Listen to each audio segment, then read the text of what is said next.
name is Melanie, and I have a beautiful daughter by the name of Naila, who is 9 years old. Um, my husband and I adopted Naila officially in October 14th, 2016. So that was our first initial connection with adoption and dealing with foster adoption and the agencies in general. When my husband and I first were married in 2008, we had always talked about prior before we were, married. We always thought about, hey, we're going to have a family. Mm-hmm. Not a problem, And the year, actually a few months before or after we got married, my older brother, Marcus, passed away in 2009 from an aneurysm. And that connected me even more to want to have a family. We waited about a year. We were initially in Fresno, California, and we moved up to South San Francisco. And in South San Francisco, I was able to get into this women's group. Let me back it up. I went to the doctor and found out that I had PCOS, which is polycystic ovarian syndrome. It doesn't prevent you to not have children, but it definitely makes it harder for you. And I was wondering why, and I'm like, not taking birth control pills. But, when him and I were together and we were married, and I just had this inkling, like, I need to go and get myself checked out. So I had a total body checkout, and ended up having PCOS. So from there, they give you all the pills and it just was not working. Nothing was clicking. And so I found this fertility group that was hosted by Stanford doctors. And it was a group of us women that were there, and we would talk about what we wanted. There were some women that were talking about adoption. And let me keep in mind, I thought about adoption, but I was like, well, I want to go natural. Yeah. So, and so we did the fertility group. I loved it. I met amazing women that were single, and women, being that was a high tech area. Mm-hmm. Women there actually started these tech jobs, because the tech jobs actually covered a lot of the fertility stuff. Oh, wow. Medicines and all of that. And would pay like 50% for any of the treatments that a lot of the women had, or maybe all of the treatment. Oh, wow. And so I was like, oh, that's so amazing. Maybe I could do that, but still not thinking, just wanted to have a support group. Yeah. And I loved it. And so then after we did that for 6 months, I said, okay, maybe I'm ready to finally start all over again. And so we went through the process, nothing. So we stopped for a while, because sometimes when you are beginning this journey of wanting children and your partner is willing to go through it all, sometimes it does bring stress to your marriage or your relationship. So I was like, okay, I don't want it to be all about this. And so we stopped and that was back in like 2012. Then we moved kind of back in Central California, where Pearson got a job. And in 2013, grandfather, who knew that we've been wanting a child, he would always get on the phone. Sorry. No, it's okay.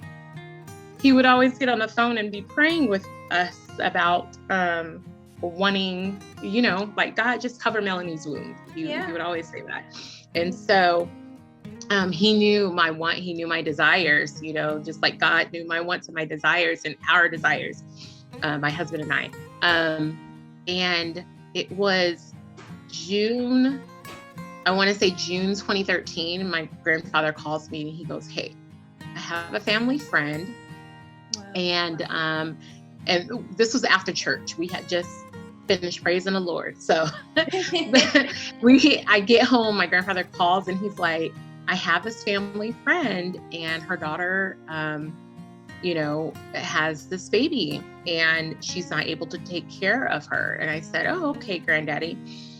And he's like, but I have this connection. And so here's the number to the social worker. And I'm like, wow. Okay. It just literally happened like that. I tell you, it literally happened like that. So I get off the phone and our want still was to have a family. Our wants was still wanting to have a child whatever way, and adoption was not off the table for us at all. It really wasn't. And so I got off the phone, got off the phone with my grandfather, got on the phone. Actually my husband was there and I was like, okay, this is really weird. I was like, but Granddaddy just called and he said that he knows a young lady who needs help with her child. And I'm not quite sure, like, what does that mean? But he gave me all these numbers and he wants us to call tomorrow. And my husband's like, okay, let's pray about it. Let's, it's like, it's not like you go to a store and then it's they're going and all the paperwork. Yeah. So we prayed about it. I called my mom and I was like, okay, I'm sure your granddaddy probably talked to you. And she's like, I heard. And she was like, I didn't know because it's a sensitive subject for you guys. So I said, no problem. What we can do, we can call tomorrow morning and see what it is, even if it was just to keep her, for a little bit and just so her mom can get on her feet. Like, I'm willing to do that. That would be amazing. That would be amazing. Yeah.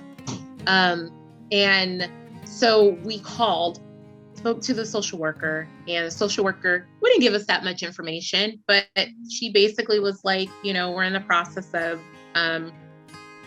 rehoming the child, the baby. And I said, okay, we have a foster home that we are going to send her to, because I guess in that process, I believe that what they do is go with the mom, initial, someone of kin.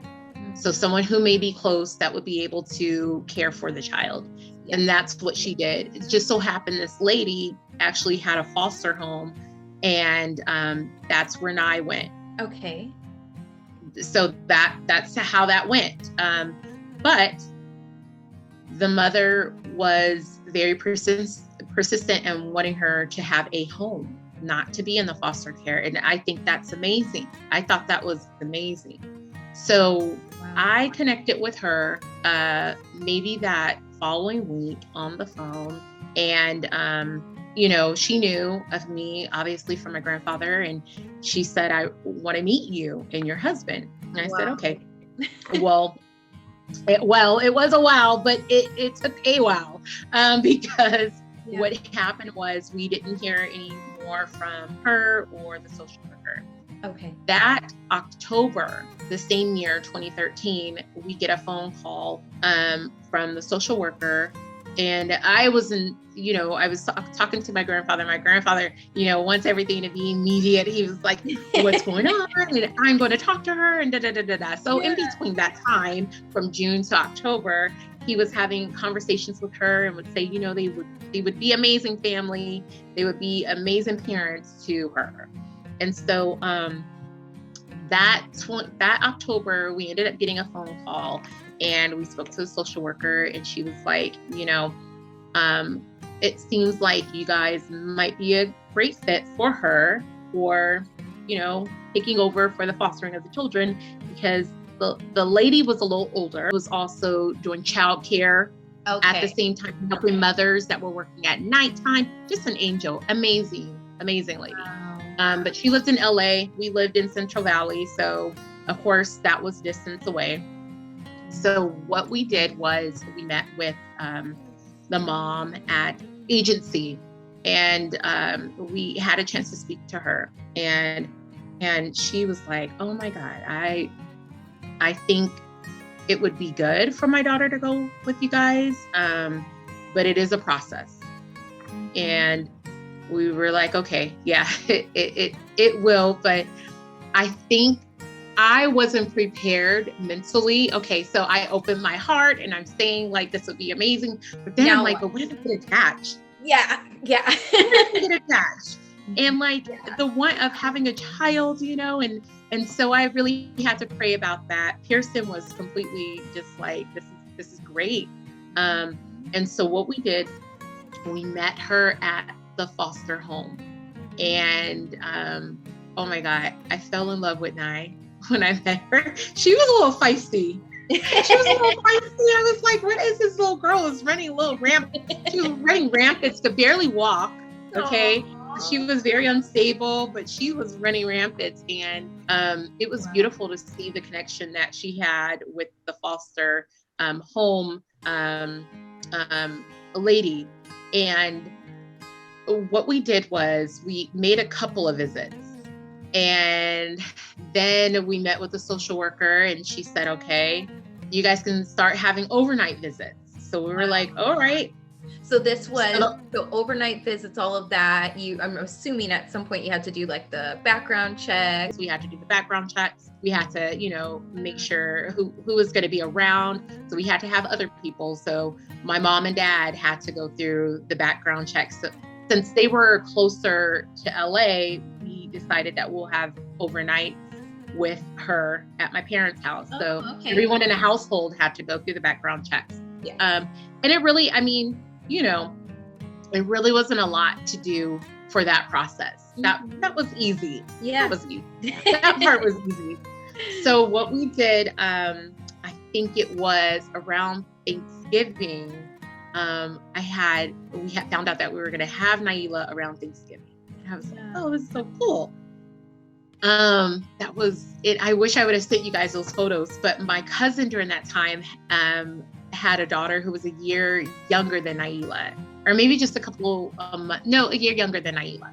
And so my family and I, we always did this trip where we would go to the casino in San Diego, but you would go to the casino and then you can go shopping. And I was super excited. I was like, oh my God, this is so cool. I can get her an outfit. Aww. So we got matching outfits for both of the girls.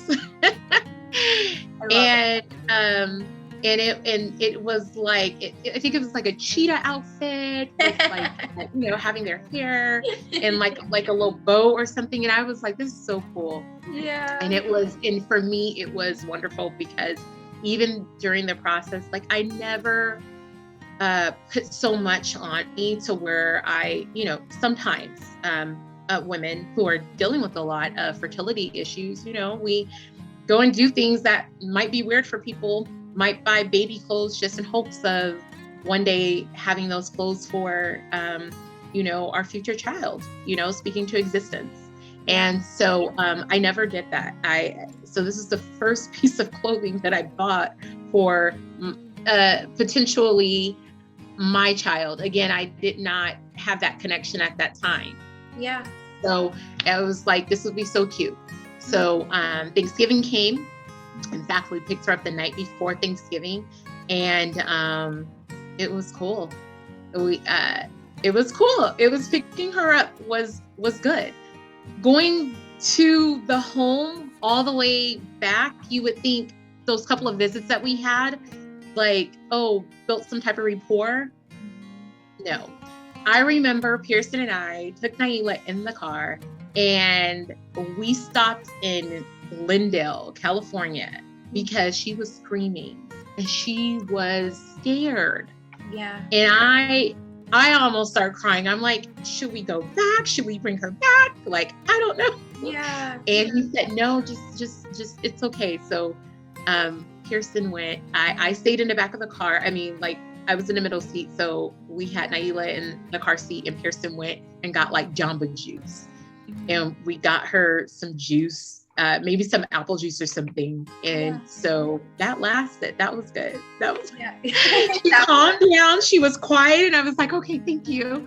But we can finally make it to the house. And we finally made it to the house, and there is this cute picture of Pearson and her. Because she would not fall asleep initially anywhere else, but she fell asleep in his arms. And he was sitting on my mom and dad's, they were sitting on my mom and dad's couch. And I was like, oh my God, this is great. I was just happy that she was just quiet, because she was screaming off the top of her lungs, scared. And being a baby at that point, like, you don't have that much that you could say at that time that to show proof that you were like no cues at all. So anyway, we got through Thanksgiving, and in the middle of Thanksgiving, we get a phone call from the social worker. Wow. And she said, you know what, we want to, if you guys are willing, we can open your home and have Naila in you guys' home. Wow. And I was like, yeah, sure, that would be so cool. In the back of my mind, I'm thinking, well, what about the mom? What is she going to do? Well, the story is that her mom ended up being in a women's home herself. Okay. And they really didn't have too much support or resources for her mom to keep her at the house. So the agreement was that we would definitely keep Naila up until the time that she was able to take care of Naila. And we agreed upon that. And December for Christmas, Naila spent time with us. We were able to get Naila for Christmas. Okay. Christmas Eve. We were able to see Naila. Christmas Day, her mom spent time with her. Okay. Then we ended up getting another phone call. Of course, phone calls. Yeah. So we ended up getting another phone call from the social worker, and she said, "Okay, everything panned out well. We had to go through them looking into our home, so we scheduled for them to look into our home to get everything crossed out and interview us a couple of more times, and things were kind of finalized for." Naila to be in our home. And January 14th, 2014, Naila was in our home. Wow. And so at this point, was it just still kind of like foster care? Like you didn't It was really foster. Yeah, okay. It was foster care. We were just rehoming her. Yeah. And so how did you and your husband kind of feel about that? Because you seem like your hearts were in it, but did you I'm not gonna go through. That was exactly that, because we went from not having, we went from not still newly married, obviously, but we went through his mom's death maybe a year after my older brothers. So we were still going through that grieving. And we had also experienced the loss of his brother in 2012, and his brother was killed. And so there was a lot of grief there, unprocessed grief, should I say. And it's things that like that makes you want to just be able to show love, give love, right? And so that's where our hearts were at. But when we finally had Naila in the home, trying to balance, everything else with Naila was very difficult. Yes. It was hard, not that she was, but not knowing, do we have to drive back to LA to possibly have Naila, go and make visits with her mom, which that is what initially they wanted us to do. And we were totally okay with it. But because her mom didn't go by the plan that they had structured for her, it happened maybe one time it happened. And it was very briefly. It wasn't, it was very briefly. And so it was hard for us, but I was like, you know what, God, we're going to do it, because that's just what we said we would do. Our plan was, sure. I had wrote down the scripture, Matthew 18:5, and it says, whoever receives one child in my name receives me. And that is the heart that you really have to have, because even with the unknowing, God is going to bless this child regardless. If that means that she's with you forever or she's with someone else. Our most important thing was having the care of her and making sure that she was good. And so that's what kind of changed a lot of things, and changed my mind, my heart, my sanity at that time, along with Harrison's. And it just so happened that, we tried so many times to try to reunify with her mother, but it just never panned out. That last year, so in 2014 going through, we had to do the adjustments. The end of 2015, we get a phone call from the social worker that the foster parent, she passed away. She had cancer. We did not know. And then we found out that she was the one who pushed so hard for Naila to be with us. Wow. And we had no clue. Because we would think this is a child that you had when you first received her. Why wouldn't you want to keep her? It wasn't that she didn't want to keep her. It was that she was sick, and we had no clue. Yeah. And had no clue. So process too, sometimes, resource parents, they feel like they can't adopt or take on kids for a longer time. So that is true. What's another home that I feel like valuable for this child, right? So that is true. That is true. I mean, first and foremost, just listening to your story up to now, like you had a great resource team behind you. Mm-hmm. Like to hear that, of course, your mom, your grandpa, and then this resource mother, and that's amazing to have those cheering you on. Absolutely. And I know that it doesn't look the same for everyone, and so who knows because we absolutely would love to adopt later on, and Naila would like it a little bit sooner. she's like, Mom. She is. She's to that point. She does say, like, Mom, why didn't you adopt another child? And I'm glad that she is open about wanting to receive other children from different sources that may not be from my natural birth. I'm happy that she's able to receive that, which means that God has done a good job. I always say that that God found her for us. Like, we didn't find you. And that's typically how in the experiences that I've seen in my personal experience, I feel like that's how it typically works. Yeah. The process up until that time was pretty seamless, up until the time that we had to talk about, like, what are we going to do? Because her mom was getting to that age. She was turning 18. And during the times that there were court dates, we didn't have to be there. When we had found out that, okay, they gave her a year, didn't meet the plan, they needed to speed up the process a little bit more, and they wanted to. I don't know if you've ever dealt with Los Angeles County, but when you're dealing with that in a whole, it is based on whatever judge you get and whoever cares about your paperwork at that time. And so I thought it would be a fast process. It took us to, Naila came into our home. We didn't get like the okay until 2015, which wasn't a long time, but then it is a lot for your emotions because you're still thinking like, okay, I got this child set up for just the normal. Now she's completely ingrained with our everyday lifestyle and everything else. Oh my God, what does that look like if that was just like taken away from her?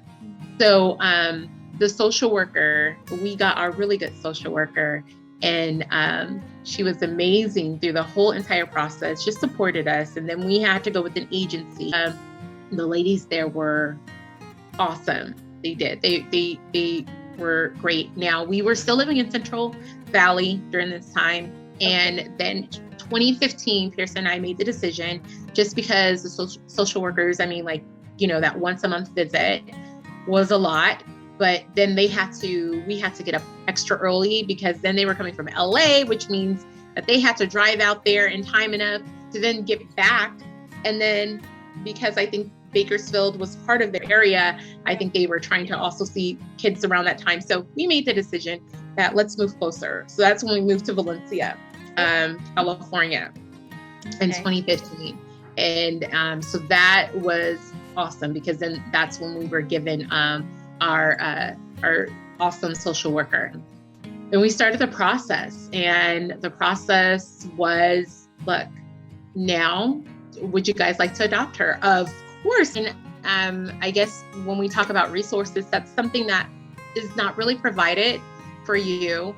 You know, you look at, during that time, I was looking at Pinterest. Oh, on ways to we love it. On ways to tell the story. Like, how do you know, because there's so many cute ways to do it. They're not like realistic sometimes, right? So you got to decipher like what's realistic and how you can present it, and what, you know, what would make sense for your story. Yeah. And so I remember speaking to my social worker and asking her, like, how do I go about doing this? Like, what should I tell, you know? And she was just telling me that maybe you should create like different things, like maybe the hospital that, you know, Naila was born at, get information there and put that in a story, right? Just get those sort of things, so then she can kind of connect to it. Naila came with a pair of shoes. She always talks about these shoes, but these are the shoes that her mom had bought her, and they were some pink Jordans, super cute. Yeah. I kept those all the way up. Naila has those. They're in stores right now, but I kept those because those are super special to the story. The Thanksgiving outfit that I was telling you guys about, we kept a couple of dresses, you know, those sort of things, just little things that are a connection to the story and memorable. And so I said, okay, that will be good to show her later on. But what if she starts asking questions? What if she starts coming into a classroom and she just starts asking questions? Like, I need to be prepared to do this, right? And Naila was in preschool. And so at that point, I wasn't really thinking about that. And I had supportive girlfriends that I would speak to, and they were you know, super supportive. And they would tell me like, hey, just let it be organic. Like, let it just be organic. So when the question does come up, you know, and I let them know. And I said, yeah, I'll do that. Mm-hmm. What I noticed that I started doing though, and I really had to be very careful, was saying sometimes, if Naila last name, why is her last name different? You know, knowing that Pearson and I have the same last name, why is that different? Saying sometimes, oh, she's adopted. Mm-hmm. I, up until maybe 3 years ago, stopped saying that. Yeah. I felt like me having this conversation, and that was me sharing her story, that she may not want me to tell her teachers, that her teachers would be talking to other teachers. And you know why she's different? It's because she's adopted.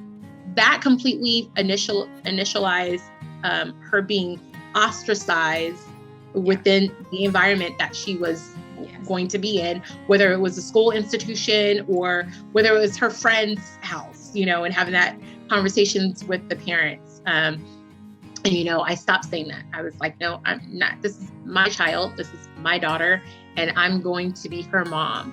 And so that whole mom situation and everything else, we didn't start having those conversations, probably, Keisha, maybe around the time that I was telling you, and Naila was probably like 6 years old, right? And I was like, you know, I want to be completely honest with her, because she would ask, I remember one time she came to school, actually it was probably preschool, and she said, Mommy, my friend tells me that she was in her mommy's belly. Was I in your belly? And then that's when I had to say, no, Nye. God, you were in another mommy's belly. And I said, and God put you in mommy and daddy's home. And so we talked about that, and I wanted her to have like this simple thought of how that, because going into details with a child so young is like one ear out the other. But I wanted her to have enough information just so she knew. I said, so God placed you were in another mommy's belly, but God put you in mommy and daddy's home. So you were like an angel, and that's how you came to us. And she said, oh, okay. Yeah. And that was that.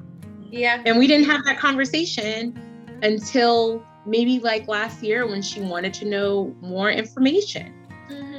And the information that I gave her was, mom and dad wants to be honest with you. So whatever questions that you may have, I said, because you'll probably look around and mommy doesn't have a nose like you, or mommy doesn't have, a smile like yours, and maybe you don't walk like dad, but everybody's different. Yeah, sure. I said, and family is different. I said, because family is made of different people, and that's the most important thing. And she understood that. We've always been that different. Being different doesn't make you not part of the puzzle. Yeah, being different doesn't make you part of the puzzle. Yes, hearing your story, Melanie, I just think it's so incredible, because it's so different. And we already know, right? The Lord put all of this together from day one, and it's absolutely. Because you don't realize it until you're on the other side of it, and you're like, okay, now I know why all of this happened. Yeah. I know there was another conversation that we were having before we started this interview, and it's also how open you were to keeping her relationship. And I know we just interviewed another young lady who said, identity is so big for someone who is taken away from their home of origin, and now they're trying to figure out, who am I, or what am I going to be, or my heritage, my culture. But you were just so open to keeping her origins. Can you talk a little bit about how you tried to keep that connection with her biological mother for her? Sure. Well, like I was saying, I never once, my main thing is when Naila gets older, and I don't want her to look back at her story and feel like there were missing pieces. Yeah. Like no one told her about her mom, or about, her brothers, because as she's the only child in our household, she yearns for having a sibling. And that's because I have siblings, and Pearson has siblings. My husband Pearson has siblings. And so you look around and you want that. Absolutely, you want that. And so I didn't want her to grow up and find information that we didn't tell her. And I had found this young lady on Instagram, and she was talking about how, it was very hard for her to process things as she got older, because there were just things that were not disclosed to her, whether that being how she grew up, was she adopted, and just questions that were kind of lingering as she got older, which didn't connect to her whole identity. And we know, even as adults, even without a history of being adopted, that knowing your identity is very important for the things that you will do in the future, and who you connect with in the future, and what type of community you might connect with. And so I didn't want to not have that. We did not want to not have that information for Naila. So any questions that she might have had or will continue to have, we were completely candid with Naila. So she did want to know, did her mom have other siblings? And I said, yes, you have a little brother. And so now she knows that she has a little brother. I remember, and it was this year, we were looking through pictures, and a picture of her mother in a uniform, school uniform, popped up, because we were looking through pictures at my grandparents' house. So like the story is that there was connection between my grandfather and her mom, and so he would have obviously accumulated pictures from her school. So she looked and she saw the picture, and she said, "This looks like me." In her mind, I can see that she had looked. Now we're at a table looking through pictures to put in my grandfather's his obituary, and my family members are sitting there, my mom, my sister, my niece, and I, and she's enjoying pictures with us, and she sees the pictures, and I promise you, like, the whole family, they stopped and they looked, and we're all looking at Naila to see what the process might be, but then she just put it away. Literally 3 minutes later, she asked for my niece. She said, "Come here." She said, "I want to talk to you."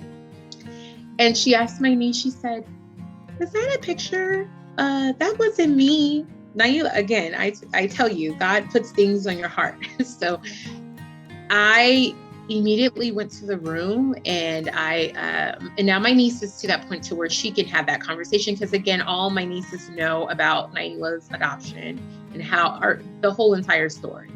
Yeah. So again, you still want to have some type of head in how the conversation might be and how it might go. Yes. So I went in there and I had asked Naila, I said, "Are you okay?" And she said, "Yeah." "Well, no. I want to know, why did my mommy not like me?" And I said, "Like you?" I said, "She loved you enough for her to give you to mommy and daddy." I said, "So it's not that she didn't like you, because initially they want to know, why wasn't I chosen? Now that I know that I have a sibling, why was I not chosen to be the one to be kept in the household?" Yeah. And so this is where that love comes. This is where the foundation that you set in your home for her becomes more inevitable, and it makes sense to her. And that is exactly what I had to use to have that conversation with her. It was like, look, mom and dad wanted to provide you, and will always provide you the best life that we could possibly can. One day you're going to want to know a lot of questions. I can't answer that question for you. I can't answer that question for you of the why. I said, one day you'll be able to have that conversation with her. Mm-hmm. But I know that she loved you enough. Yeah. Naila knows what love looks like, because we have that a lot in our family. Yeah. You created an environment of love, right? Absolutely. Yeah. Absolutely. So it's never a question of what does love look like, because we have it here. Mm-hmm. Those whys we can't answer.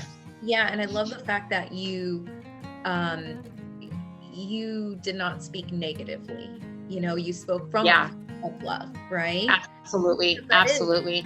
That is a big thing to, say, I'm gonna give my child up to someone else that I don't know, right?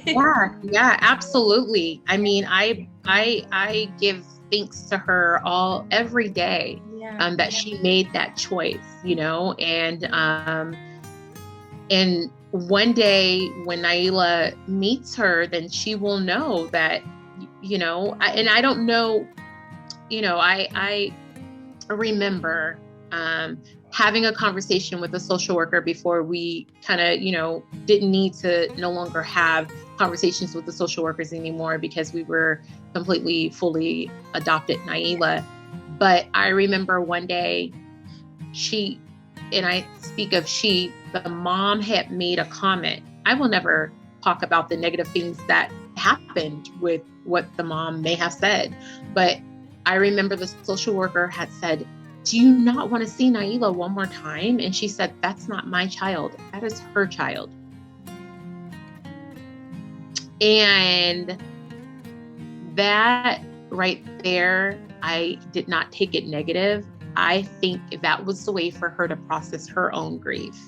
Because you're not only now kind of putting that to the side. It's like losing a child. May not be, any other way, but you're losing that child in that sense. Even though there was open adoption, I don't know how she might have processed it. If who knows? I don't know how she processed that.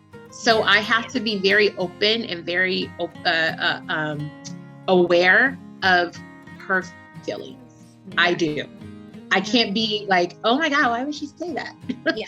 I mean, it wasn't just because, it was because that's the way that she processed that. And to remember that people process things a lot differently is the most important thing that you have to do. Yeah. I think if you're deciding to go into being a foster parent, you have to be prepared, though you're never prepared, but you have to be prepared for the ups and downs. Yes. You have to be prepared for the negative energy that you might get from others, even people that have no clue about adoption. And sometimes you have people that don't agree on adoption, and that's okay too. But you have to be able to be prepared for that, and prepare yourself for that, and prepare your child for that. So with Naila, she completely knows that adoption, she's able to look at adoption in a different way, which is why she says, Mom, can we adopt a brother or a sister? That would be so good for them. I love that. Because it's not a negative process for her. It's absolutely not a negative process for her. And I'm glad that Kirsten and I were able to instill that and have people in our life that was able to instill that, so. And I love the fact that with your story, what you experienced, ups and the downs, that you're still willing to potentially adopt later on in the future. So that's awesome. Yeah. So I know you kind of just mentioned a couple things regarding resource parents. To wrap up our interview, what are, as from a professional standpoint, as a mom, yes. What are some things that you would like to let future resource parents know? What do you think would be an important fact, or just anything that can help guide them in their journey? Okay. I think one thing that I definitely was able to get from the whole process, I found my, and Myra, your background kind of went with mine, and being in the ABA and dealing with children that are amazing, dealing with children with autism and everything else. This was also a great process for Naila, because I changed my whole entire career later on in life, where now I'm going for a speech language pathologist. Yay. I started off wanting to be a case manager, and then I was like, but there's something else that I could possibly do to give back to the children. I think my heart has always been into giving back to the children, this population. It was always important for me. And I noticed that a lot of the children that I sometimes would have interactions with, some children would be at foster homes, and some would be at, family homes. And speech came about because I was like, this is something that would be so amazing. I knew that the kids needed it. And when we talk about resources, I mean, there's just a variety of ones that you wish that you could have more of. Mm-hmm. And I think because the parents were not getting a lot of speech language pathology, their hours with the IEP meetings you would see, and the kids really needed 15, but they will only get 3. I was like, no, I can't have that happen. So I want to be a part of the process of making it better. And so that's why I jumped into that. And when you're giving anything with a giving heart, whatever it is that you do, whether it's something that your career, whether it's giving back to the community in any kind of way, like that's always been my forefront. And I think when I was looking at a couple of things that I wish that I could have had during that time, it probably would have been more support in the process of the aftermath. Because they give you the process of, this is how you get your home ready. This is how you feed the children. This is how you discipline them and whatever else. And that is great, because sometimes you get into this and you go in there with like no notion of what to expect and how to go about, making sure that you don't hurt the children, because of course you don't want them to be like, I never want to come here.